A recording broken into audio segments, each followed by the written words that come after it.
کھانیوال کے نواحی علاقہ تھانہ مخدوم پور کی حدود 4AH میں لرزہ خیز درندگی کا واقعہ۔ 5 سالہ معصوم بچے کو مبینہ زیادتی کے بعد قتل کر دیا گیا۔ 5 سالہ سمیر اپنے ننھے دوستوں کے ساتھ گلی میں کھیل رہا تھا کہ درندہ صرف 17 سالہ حمزہ نے 5 سالہ معصوم سمیر کو مبینہ چیز دلوانے کے بہانے نزدیکی کھیتوں میں لے جا کر درندگی کا نشانہ بنایا۔ مجرم نے بے دردی سے بچے کی شلوار کو گلے کا پھندا بنا کر معصوم کو موت کے گھاٹ اتار دیا۔ درندہ صرف انسان کے کانوں تک، معصوم کی سسکیاں چیخو پکار بھی کانوں تک نہ پہنچی۔ ملزم مبینہ قتل کرنے کے بعد موقع سے فرار ہو گیا۔ لاش قریبی کھیتوں سے برآمد ہونے پر پولیس کو اطلاع دی گئی، جس پر تھانہ مخدوم پور پولیس DPO کھانیوال رانا عمر فاروق سمیت اعلیٰ افسران موقع پر پہنچ گئے۔ DPO عمر فاروق کی تشکیل دی گئی ٹیم میں CIA چودھری فیضان کیوں مار سعید آفتاب سرگانہ نے ملزم کو 3 گھنٹوں میں گرفتار کرنے پر DPO نے چودھری فیضان کیوں سمیت پوری ٹیم کو شاباش دی۔ DPO کی جانب سے بتایا جا رہا ہے کہ ملزم نے 5 سالہ سمیر کو زیادتی کے بعد قتل کرنے کا اعتراف جرم کر لیا ہے۔ سمیر کے چچا نے میڈیا سے گفتگو کرتے ہوئے کہا کہ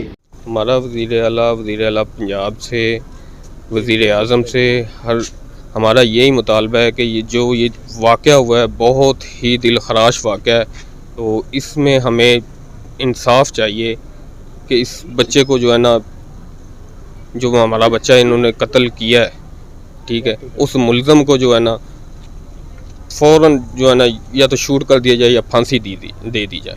پولیس نے بچے کی نعش کو پوسٹ مارٹم کے لیے ڈسٹرکٹ ہسپتال منتقل کر دیا ہے۔ مرسا نے اعلیٰ حکام سے مطالبہ کیا ہے کہ ملزم کو عبرتناک سزا دی جائے تاکہ کوئی اور معصوم سمیر درندگی کا نشانہ نہ بنے۔